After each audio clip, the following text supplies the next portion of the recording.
broadcast of the 2014 Matric results.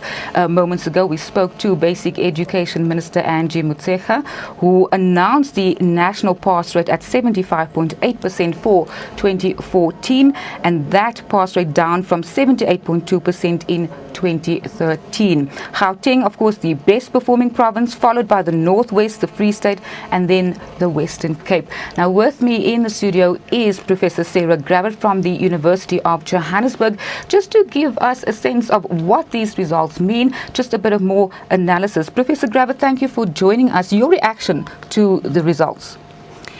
I share the Minister's sentiment that it is sad that more learners failed. Matric is such an important year in the life of young people.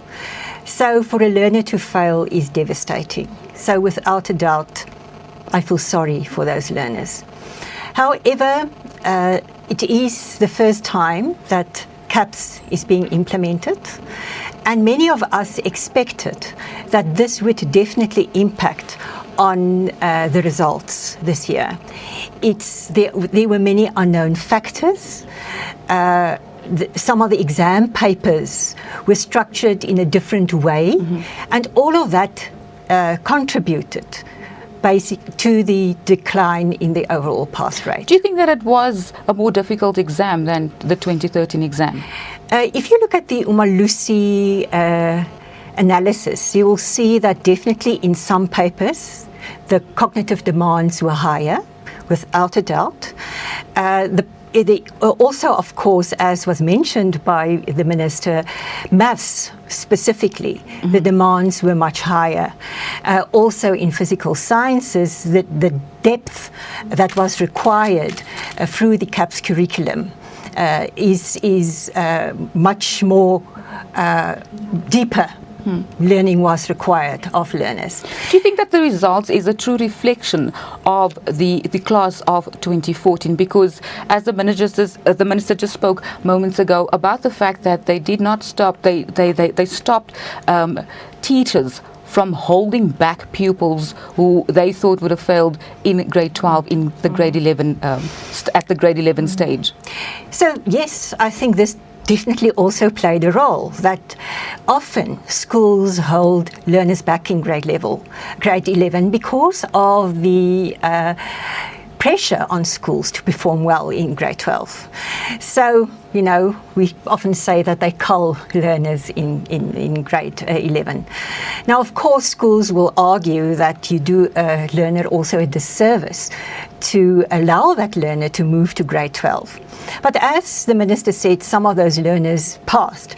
The sad thing is, of course, that they were given additional support in grade 12 to pass.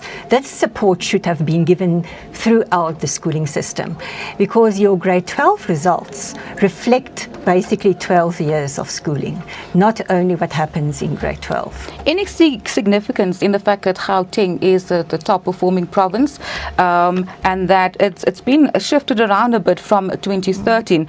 I see that the Northwest is in the second place. The Free State, which was the top performing province in 2013, is now in third place.